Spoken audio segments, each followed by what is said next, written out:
اہل سنت اور اہل تشیع کی نماز میں بنیادی طور پر 4 جگہ پہ واضح فرق نظر آتا ہے. پہلی بات یہ میں نے بتا دی کہ ان کا اور ہمارا اتفاق ہے کہ نبی صلی اللہ علیہ وسلم نماز شروع کرتے وقت رفع الیدین کرتے، رکوع میں جاتے وقت کرتے، رکوع سے اٹھتے وقت کرتے، وہ سجدوں کے درمیان بھی کرتے ہیں. اور میں نے کہا تابعین سے ثابت ہے، نبی صلی اللہ علیہ وسلم اور صحابہ سے ثابت نہیں. ہم اس پہ بدعت کا فتویٰ نہیں لگاتے. ایک یہ فرق ہو گیا. دوسرا فرق ہے کہ وہ نماز ہاتھ چھوڑ کر پڑھتے ہیں. تو بھائیو ہم بھی ہاتھ چھوڑ کر نماز پڑھنے کے قائل ہیں. رکوع کے بعد ہم بھی ہاتھ چھوڑتے ہیں.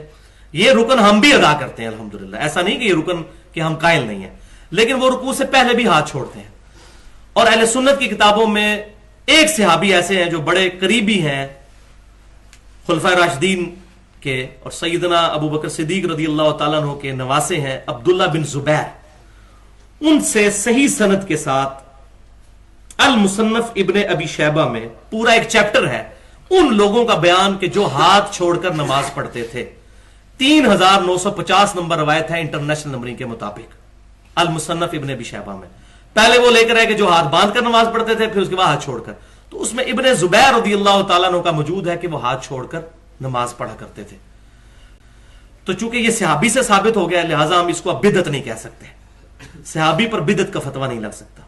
تو ہم اگر کوئی بندہ قیام میں ہاتھ چھوڑ کر نماز پڑھتا ہے تو اس کو جائز سمجھتے ہیں، افضل نہیں سمجھتے. تیسرا فرق ہے کہ وہ لوگ ہم میں مشہور ہے کہ سلام نہیں پھیرتے. حالانکہ ایسی بات نہیں ہے، وہ سلام پھیرنے کے قائل ہیں، لیکن وہ کہتے ہیں بہتر ہے کہ سلام پھیرا جائے دائیں بائیں کر کے. اور اگر کوئی ادھر بیٹھے بیٹھے بھی سلام پھیر لے، وہ ہمارے ہاں بھی سنن ابن ماجہ میں ضعیف روایتیں ملتی ہیں کہ السلام علیکم رحمۃ اللہ، اس طرح سلام پھیر لے. ضعیف ہے، ان کے ہاں روایت ہے کہ وہ کہتے ہیں ایسے بھی سلام، لیکن افضل وہ بھی یہی کہتے ہیں کہ دائیں اور بائیں پھیرنا ہے. اور جو اس وقت سب سے بڑے مفتی اعظم ہیں ایران کے، جو آیت اللہ خامنائی صاحب، جو خمینی صاحب کے بعد، ان کو جس بندے نے خود نماز پڑھتے ہوئے دیکھا ہے، ثاقب اکبر صاحب، جو اس وقت اہل تشیع کی بڑی ڈومیننٹ پرسنالٹی ہیں اور وہاں سے کم یونیورسٹی سے پڑھ کے ہیں، وہ کہتے ہیں میں نے خود ان کو نماز پڑھتے دیکھا ہے، وہ سلام پھیرتے تھے. تو یہاں وہی بات ہے کہ ضد میں آ کے اہل تشیع نے سلام پھیرنا ہی چھوڑ دیا ہے. لیکن سلام پھیرتے ہیں، وہ نماز ہمارے نزدیک مکمل ہو جاتی ہے اگر کوئی یوں بھی السلام علیکم رحمۃ اللہ کہتا ہے، کیونکہ نماز اس سے مکمل کرنی ہے. لیکن یہ پھر ایسے کرنا یہ سنت ہے. السلام علیکم کہنا ضروری ہے، تو وہ بھی کہتے ہیں. اور پھر وہ سجدوں میں رفع الیدین کرتے ہیں، تو میں نے کہا تابعین سے ثابت ہے. اور وہ سلام کے بعد 3 دفعہ ایسے کرتے ہیں، اور ہم سمجھتے ہیں نماز میں کر رہے ہیں، وہ نماز کے بعد کرتے ہیں اللہ اکبر اللہ اکبر اللہ اکبر. تو وہ ہم بھی قائل ہیں. بخاری اور مسلم کی حدیث ہے کہ آپ صلی اللہ علیہ وسلم فرض نماز کے فوراً بعد اللہ اکبر بلند آواز سے پڑھتے تھے. یہ ان کے ہاں بھی روایت ملتی ہے. تو وہ 3 دفعہ پڑھتے ہیں اللہ اکبر اللہ اکبر اللہ. وہ نماز کا ایسا نہیں ہوتا، نماز کے بعد پڑھ رہے ہوتے ہیں. اب یہ آپ ان کی کتابیں پڑھیں، ان سے بیٹھیں گے تو پھر بات پتہ چلے گی. لہذا تقریباً میں سمجھتا ہوں کہ ایٹ لیسٹ جو حنبلی، شافعی، مالکی اور اہل حدیث سلفی، ان کی نماز اور اہل تشیع کی نماز ایک ہے. اور ساری کی ساری امت میں اکثریت کی نماز یہی ہے جو اہل تشیع اور اہل سنت میں الحمدللہ کام. امام مالک ہیں، وہ تو کہتے ہیں کہ میں نے جتنا دین لیا ہے وہ لیا ہی اہل بیت سے. مالکی آج بھی ہاتھ کھول کے نماز پڑھتے ہیں. لہذا مرنا ہے، قبر کی 4 دیواری میں جانا ہے، امام اسے بنانا جو تیری بخشش کروا سکے. اتنا اہم ہے امام، اتنی ضرورت ہے مذہب میں امام کی. میں بات آسان کر دیتا ہوں تاکہ پچیتی زمیندار بندوں تک بات پہنچے. جو بندہ یہاں ہاتھ رکھ کے نماز پڑھتا ہے وہ اپنی مرضی سے نہیں پڑھتا، اپنے امام کے کہنے پہ پڑھتا ہے. ایسے میں ٹھیک کہہ رہا ہوں، تھوڑی ہوں ہاں تو آپ کریں گے نا. یہ جس نے یہاں ہاتھ رکھے اس نے اپنی مرضی سے رکھے. اسے کس نے کہا؟ کیونکہ اس نے تو نبی دیکھا ہی نہیں. اس کے امام نے کہا کہ نبی یہاں ہاتھ رکھ. ڈاکٹر صاحب اس نے یہاں رکھ لی. جس نے یہاں رکھے اسے کس کے کہنے پہ؟ جس نے یہاں رکھے، جس نے کھول کے پڑھی، امام کے کہنے پہ نا. اب ہم میں سے کسی نے نبی دیکھا نہیں. ہم نے اپنے اپنے اماموں سے پوچھا کہ نبی کیسے پڑھتے تھے. ایک امام نے کہا یہاں ہاتھ رکھتے تھے، ایک نے کہا نہیں یہاں رکھتے تھے، ایک نے کہا یہاں ہاتھ رکھتے تھے، ایک نے کہا کھول کے. عقل تسلیم نہیں کرتی. نماز وہ کام ہے جو دن میں نبی 5 دفعہ کرتے تھے، اور کرتے بھی چھپ کے نہیں تھے، لوگوں کے سامنے تھے. ذہن تسلیم نہیں کرتا کہ جو کام دن میں نبی 5 دفعہ کرتے تھے، امت کو ابھی تک وہ پورا یاد نہیں ہوا کہ وہ کیسے کرتے تھے. کس قوم سے آپ علی ولی اللہ منوا رہے ہیں جو کام دن میں نبی نے 5 دفعہ کیا، ابھی تک یہ اس پہ جھگڑ رہے ہیں؟ غدیر تو ایک دن آیا تھا، غدیر پہ سارے مسلمان اکٹھے کیسے ہو جاتے؟ ابھی تو یہ نماز پہ اکٹھے نہیں ہوئے. کوئی کہتا یہاں ہاتھ رکھتے تھے، کوئی کہتا یہاں ہاتھ رکھتے. یہ جو فرق آیا نا اماموں کا، جھگڑا شیعہ سنی کا نہیں، جھگڑا ہے اماموں کا. ایک امام نے یہاں رکھوا دیے، ایک نے یہاں رکھوا دیے، ایک نے یہاں رکھوا دیے، ایک نے کھلوا دیے. یہ جو فرق تھا، اسی فرق سے فرقے بن گئے. جس نے جس فرق کو سچا سمجھا اس نے کہا میرا فرقہ سچا ہے. آج یہ فلاں کی مسجد، یہ فلاں کی مسجد، یہ فلاں کی مسجد، یہ فلاں کی مسجد. ایک گاؤں 8 مسجدیں، 8 کی 8 میں نماز اللہ کی ہو رہی ہے، لیکن 8 کے امام علیحدہ ہیں. میں ٹھیک کہہ رہا ہوں یا غلط کہہ رہا ہوں؟ ہر ایک مسجد بنی ہے امام کے نام پہ، اللہ کے نام پہ مسجدیں نہیں بنی، اماموں کے نام پہ مسجدیں بن گئی. یہ فلاں مسلکی ہے، یہ فلاں مسلکی ہے، یہ فلاں مسلکی ہے. 1400 سال ہو گئے مسلمان گردنیں کاٹ رہے ہیں، تیری نماز غلط ہے، تیرا روزہ غلط ہے، تیرا وضو غلط ہے، میری نماز ٹھیک ہے، میرا روزہ ٹھیک ہے، میرا وضو ٹھیک ہے. اب یہ بحث نہ کرو کہ نماز کس کی ٹھیک ہے، پہلے یہ پتہ کرو امام کس کا ٹھیک ہے. جس کا امام ٹھیک ہوگا اس کے عمل ٹھیک ہوں. اگر امام ہی غلط ہوا تو پھر اس کا مطلب ہے کہ بنیاد ہی غلط ہو جائے گی. کو بات سمجھ میں آ رہی ہے یا نہیں آ رہی؟ اب اماموں کا کام تھا ہم تک دین پہنچانا. چلے بات بڑی آسان کر دیتے ہیں اور بالکل مختصر کر دیتے ہیں. پڑھنے والے احباب تشریف فرما ہیں. حکم کی تمیل ہو گئی، دارین کا حکم تھا، میرے بھائی عدنان کا حکم تھا، وعدہ وفا ہو گیا. بس آخری سطریں کو میں آپ کے سامنے اب مجمع سے میں نتیجہ لوں گا اور نتیجے کے بعد میں آپ کو سلام کر دوں گا کہ دین لینا کس سے چاہیے، اور میں ایسی بہترین دلیل دوں گا کہ آپ کے ذہنوں میں ساری زندگی یہ دلیل رہے گی. میں آپ کے سامنے تقریر کر رہا ہوں، 35-40 منٹ تقریر کرنے کے بعد میں اعلان کروں کہ جو میں نے تقریر کی ہے میرے مجمع سے کوئی بندہ اٹھ کے مجھے لفظ بلفظ سنائے. ایسا ہو سکتا ہے؟ جو خاموش بیٹھے ان کا دعویٰ ہے نہیں سنائی جا سکتی، کیونکہ آپ سن رہے ہیں، یاد نہیں کر رہے. یاد بھی کر سکتے تو پھر بھی غلطی تھی، آپ لکھ بھی رہے ہوتے تو پھر بھی غلطی تھی.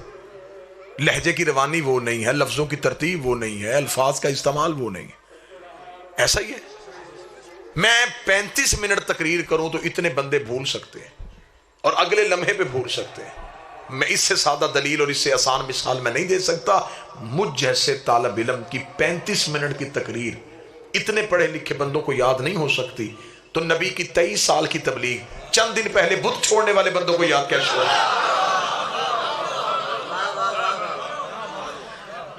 مثال بڑی آسان اور اسی سے میں نتیجہ دے دوں. میں تقریر کروں، میں تقریر کرنے کے بعد میں چلا جاؤں. تقریر میری ایک تھی، یہ 150 بندے نے سنی. یہ لوگ اپنے اپنے گھروں میں گئے. کسی نے پوچھا کہاں گئے تھے؟ جی مجلس پہ گئے تھے. وہاں کون آیا تھا؟ وہاں جو خطیب آیا تھا آصف الوی. کیا پڑھا اس نے؟ اب آپ نے میری تقریر اپنے انداز میں سنائی، آپ نے اپنے طریقے سے سنائی. تقریر میری تھی، سنائی آپ نے. اب آپ نے جب اپنے طریقے سے سنائی تو میری اور آپ کی تقریر میں فرق آ گیا. وہ بات جب اگلے کان تک پہنچی تو تقریر بدل چکی تھی. جس بندے کو آپ نے سنائی وہ مجھے گجرات ایک مجلس میں ملا. اس نے کہا جی آپ مچھیانہ گئے تھے؟ جی گیا تھا. آپ نے یہ تقریر کی تھی؟ میں نے یہ تو نہیں کی تھی. وہ کہے گا جس نے مجھے سنائی اس نے یہ سنائی. تو اس کا مطلب ہے جتنے راوی بدلتے گئے. میں تو دین کا بالکل آغاز آپ کے سامنے سنا رہا ہوں. ابتدائیہ ہوا کیا دین کے ساتھ، یہ ڈھونگ دین کے ساتھ کیا ہوا، یہ آج تک فرقوں میں ڈرامہ کیا ہے. جتنے راوی بدلتے گئے اتنی تقریر بدلتی گئے. قصور میرا نہیں، قصور ہے راویوں کا. راویوں نے میری تقریر کمزور کر دی. قصور نبی کا نہیں. نبی نے ایک دین بنایا تھا، ایک ہی دین بتایا تھا. جیسے راوی بدلتے گئے ویسے دین بدلتا گیا. جو نبی کی اور بتانے والے کی تقریر میں فرق آیا، اس فرق سے فرقہ بن گیا. ایک نے کچھ سنایا، دوسرے نے کچھ سنایا، تیسرے نے کچھ سنایا. دین ایک تھا، باہر نکلا، کئی حصوں میں تقسیم ہو گیا. اب آپ کہیں گے جی آپ شیعوں نے بھی تو فرق لیا، آپ نے کہاں سے لیا؟ ہم مطمئن ہیں اب میں اپنا اطمینان آپ کو سنانے لگا ہوں اور اتنا اچھے طریقے سے سنانے لگا ہوں کہ میرا خیال ہے کہ پھر پوری زندگی آپ کو یہ جملہ یاد رہے گا. میں نے کہا کہ تقریر آپ لوگوں کو یاد نہیں ہوئی, آپ نے آگے سنائی, فرق آ گیا. ایسا ہی ہے. اب جس بندے نے میری تقریر مکمل لینی ہو وہ ان میں سے کسی بندے سے نہ پوچھے. یہ بیٹھا ہوا ہے سامنے ایک نوجوان, اس کے ہاتھ میں موبائل کیمرہ, یہ میری تقریر ریکارڈ کر رہا ہے. اس کے پاس ایک ایسا آلہ ہے جس میں یہ صلاحیت ہے کہ وہ میرے لفظوں کو محفوظ کر سکتا ہے. میں بالکل نتیجہ یہ کہ آپ کو سلام کرنے لگا, بالکل زحمتیں تمام ہو گئی. اس کی صلاحیت نے میرے لفظوں کو محفوظ کر لیا. اب کل کو یہاں پہ کوئی بندہ ہے وہ کہے جی کل آصف الوی صاحب یہاں آئے تھے, مجلس پڑھی تھی, جی پڑھی تھی, کس کس بندے نے سنی؟ فلاں فلاں بندے نے سنی. وہ ایک ایک بندے کے گھر گیا, کسی نے کوئی سنائی, کسی نے کوئی سنائی, کسی نے کوئی سنائی. وہ سر پکڑ کے بیٹھ گیا. اس وقت تقریر وہ ایک کر کے گیا ہے. کوئی بندہ کہتا یہ کہہ کے گیا, کوئی کہتا یہ کہہ کے گیا, کوئی کہتا یہ کہہ کے گیا. پھر آخر ایک عقل مند بندہ ملا. اس نے کہا اتنے دروازوں پہ نہ جا. مجلس میں بیٹھا تھا ایک بچہ, اس کے ہاتھ میں تھا ایک موبائل فون, اس میں اس نے پوری تقریر ریکارڈ کی ہے. تو اس بچے کے پاس جا. اب یہاں اس بندے کے ساتھ علاقے کے بوڑھے لڑنا شروع کر دیں کہ تو بوڑھوں کے ہوتے ہوئے بچے سے کیوں پوچھ رہا ہے.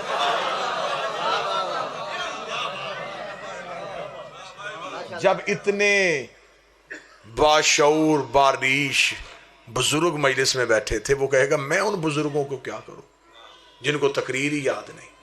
اس بچے کے پاس وہ صلاحیت تھی جس نے تقریر کو محفوظ کیا ہوا ہے.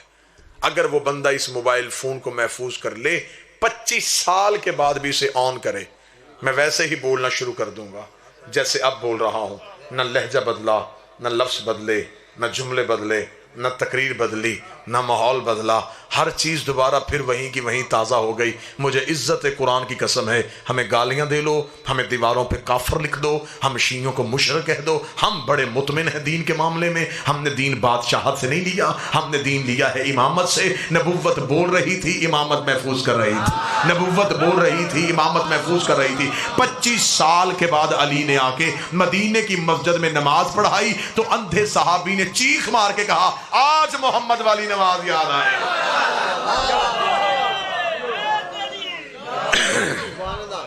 یہ بات میں کتابوں سے دکھانے کے لیے تیار ہوں کہ علی کی پہلی نماز میں ایک اندھا صحابی چیخ اٹھا. اس نے کہا آج محمد والی نماز یاد آئی. اس کا مطلب ہے کہ اس دور میں جو علی تک حکومت پہنچی, اس دور میں نہ نماز وہ رہی تھی, نہ روزہ وہ رہا تھا. لوگوں نے دین اپنی مرضی کے مطابق استعمال کیا. لوگوں نے اپنے آپ کو بچانے کے لیے دین استعمال کیا. امامت نے دین بچانے کے لیے اپنا آپ آگے کیا. خلافت کی بیعت میں اور امامت کی بیعت میں بڑا فرق ہوتا ہے. یزید نے بیعت مانگی تھی نا حسین سے. میں ایک جملہ کہوں گا بیعت کا. اصل بیعت کسے کہتے ہیں؟ نبی کے دور میں بیعت اور تھی, نبی کے بعد بیعت کا انداز ہی بدل دیا گیا. اگر ایک جملہ دارین غور سے سن لیا جائے تو میرا خیال ہے اس جملے کے بعد پھر زیادہ وضاحت کی ضرورت نہیں پڑے گی. جب نبی بیعت کرواتے تھے تو جب نبی بیعت کرواتے تھے نبی تب بھی رسول ہوتے تھے. جب بیعت ختم ہوتی تھی نبی تب بھی رسول ہوتے تھے. نبی نہیں بدلتے تھے, لیکن جو بیعت کرنے والا آتا تھا وہ آتا کافر تھا, جاتا مسلمان تھا. بیعت کرنے والا بدلتا تھا, بیعت لینے والا نہیں بدلتا تھا. ان کی بیعت کرنے سے نبی میں قدم اضافہ نہیں ہوتا تھا کہ نبی کو اب خدا نے کہہ دیا کتنے لوگوں نے تیری بیعت کر لی ہے تو اب تو سید الانبیاء ہو گیا, اس سے زیادہ لوگوں کو کروا پھر تو سید المرسلین ہو جائے گا. نہیں, جو نبی کا سٹیٹس تھا وہی کا وہی رہا. بیعت کرنے والے بدلتے گئے, نبی نہیں بدلا. نبی کی بیعت میں اور لوگوں کی بیعت میں فرق سمجھاؤں. نبی کے دور میں بیعت کرنے والا آتا کافر تھا, جاتا مسلمان تھا, اور نبی نبی رہتا تھا. جب نبی کے بعد خلافت والوں نے بیعت کروائی طریقہ بدل گیا. جو بیعت کرتا تھا وہ آتا بھی مسلمان تھا, جاتا بھی مسلمان تھا, اور جو بیعت کرواتا تھا جب وہ بیعت کرواتا تھا تب وہ صرف مسلمان ہوتا تھا, جب بیعت ہو چکتی تھی تو پھر وہ خلیفہ ہو جاتا تھا. بیعت لینے والا بدلا، بیعت کرنے والا نہیں بدلا۔